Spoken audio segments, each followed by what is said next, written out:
Hello and welcome to the channel. Time to catch up with the sale results for Mathewsons Classic Car Auction for April 2025. Now, I won't be covering the full sale results. I will, however, be revealing the sale prices achieved for the lots that I picked out as my top picks. And in addition, I've picked out a few of the sale results which I found interesting. The prices listed are the hammer price, so remember the buyer's premium and VAT need to be added on top to work out the total. So let's catch up with lot 12. The 1991 Vauxhall Senator 3-litre CDI. Lovely car. Estimated at £45,000, which, if I'm honest, I thought seemed quite low. So no real surprise to discover there was quite a lot of interest on this one, with commission bids taking it to £7,100 before the sale even began. Bidding increments were set at £100. It then appeared to stall at £7,100, and it sounded as though they were getting ready to put the hammer down when bidding finally got underway, and it saw two serious buyers fighting it out.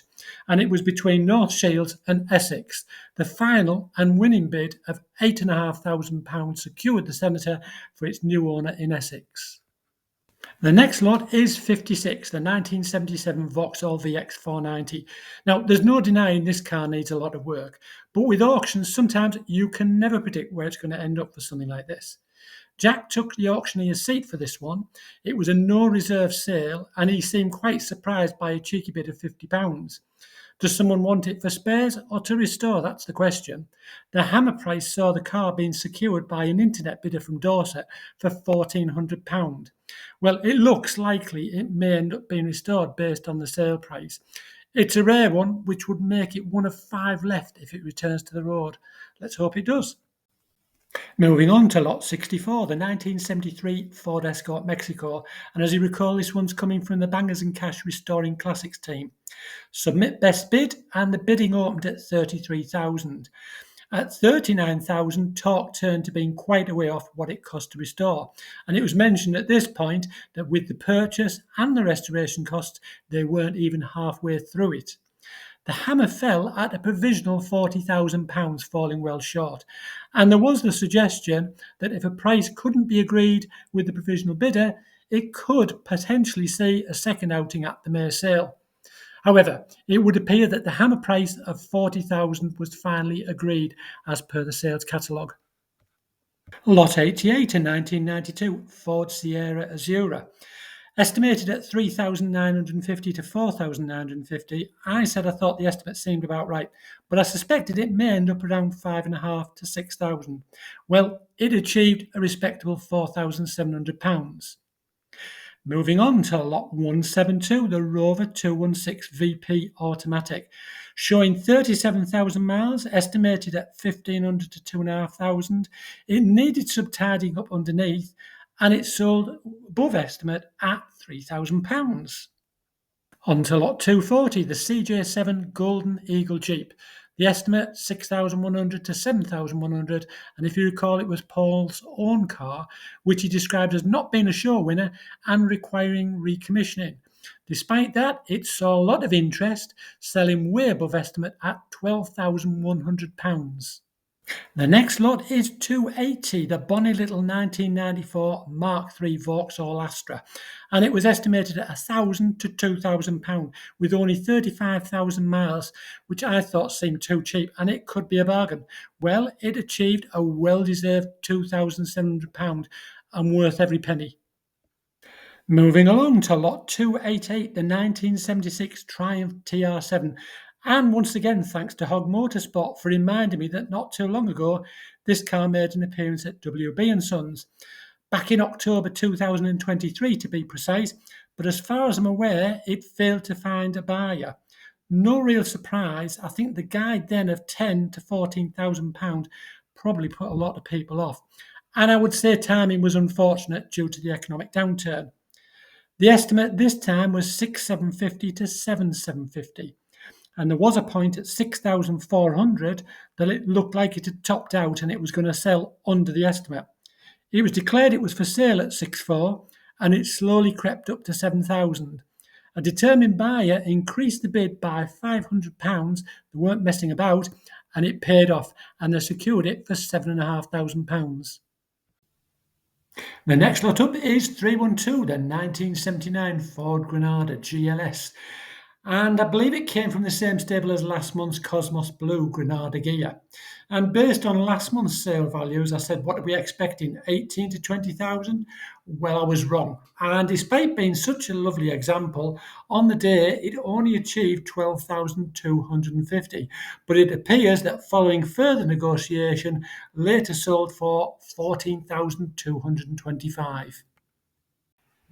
Lot 358, the 1962 Humber Super Snipe with 27,000 miles from new.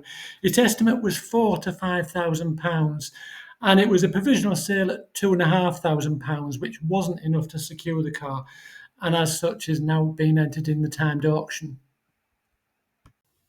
Time to catch up with Lot 386, Katie Price's pink Range Rover, which, if you recall, it made an appearance in last month's sales catalogue.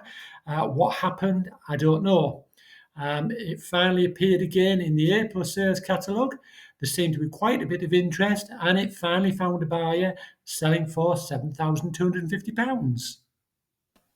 On to lot 462, the Mini Cooper 1.6 diesel, and this was the London 2012 Olympic Special Edition. Now, it was estimated at £2,000 to £3,000, and it sold just above the top estimate at £3,100. Next up is lot 464, the Toyota Celica 1.8 VVTi. Now, I was interested to see where this one ended up. It had a nice looking body, it had 52,000 miles, it was two owners, and it was estimated at £1,500 to £2,500. And I said in the preview video that I think this should really be a £3,500 to £5,000 car if there's any justice. So where did it end up? Well, it sold for £3,800. Lot 476, the 1983 Austin Ambassador Van den Plas, or Van den Plas, estimated at £3,500 to £4,500. Now, it was obvious that this car had seen a lot of money put into it, and its excellent condition helped it exceed the top estimate, going for £4,700. A very nice example indeed. Another lot with a low estimate was 512, the 1974 Austin Maxi 1750, which was showing just 69,000 miles. Now, its estimate was an attractive £1,000 to £2,000, and I thought surely it's going to go for more. And I was right. It was sold to a buyer in Spalding for £2,900, and still a cheap car in my opinion. Lot 540, the 2002 Ford Puma in Pacific Green. How did that fare? Well, it only attracted a bid of £500, and as such, it appears to remain available. Moving on to a fast forward, lot 590, and that's the 1994 Ford Escort Cossworth. And at the time of releasing the preview video, its estimate was showing at £20,000 to £22,000, which I knew was too cheap, and I thought it was to catch interest. Well, shortly after, the estimate was revised to a more realistic 45 to 47,000, now shows to 45 to 50. It sold below estimate at £43,780. And what's interesting to note is that there were two Escort Cosworths in the auction, the other one being lot 32, which had the same estimate, 45 to 47. It seemed to be a nice looking car. It had 65,000 miles, it had the Lux Pack leather, it was the same later spec turbo model. But it struggled on the day and it topped out at a provisional £32,000. It obviously failed to sell, and that's not what we've come to expect for these Escort Cosworths. Is it a sign that some of the fast forwards are now dropping back? On to lot 782, the 1975 Bugatti T25 Recreation, the ex-Bangers and Cash restoring classics car. VW based, and its estimate was £6,500 to £7,500. It sold with a hammer price of £6,300. The other Bangers and Cash team making its second appearance was lot 884, the Saab 96, and it sold well, the hammer falling at £17,500. Lot 836, the Rover SD1 VP, and it's the one with a 2.6 engine. Now, its estimate was 6,000 to 8,000, and I said last time when I did the preview that my guess was it could end up between 10 and 12. Well, it achieved £9,850. Another interesting lot was 629, the pretty looking 1969 Aston Martin DB6, estimated at 190 to £210,000. Well, did it sell? Yes, it did. It sold at mid estimate and it achieved £200,000. Now that's my top picks done, but now it's time to move on and look at some of the other sale results. Let's start by taking a look at lot 124, and that's the Rover 3500 Estura, the estate or the tourer. And it's in Lunar Grey. Now, its estimate was £9,500 to £10,500. Unfortunately, on the day, it was only bid to £7,250, which fell far short. And that seems an absolutely incredible price for a vehicle like this. Apparently, it had been in dry storage for some time, and I believe they did mention that there was an issue with the gearbox when you put it in drive. It appears to remain available if you're interested. Interesting to note that more recently, on the 5th of April, Anglia Car Auctions sold a similar Monza Red one, which I think was a manual, and it sold for £7,452, which included the premium. You would never have believed you could buy a car like this for that money, would you?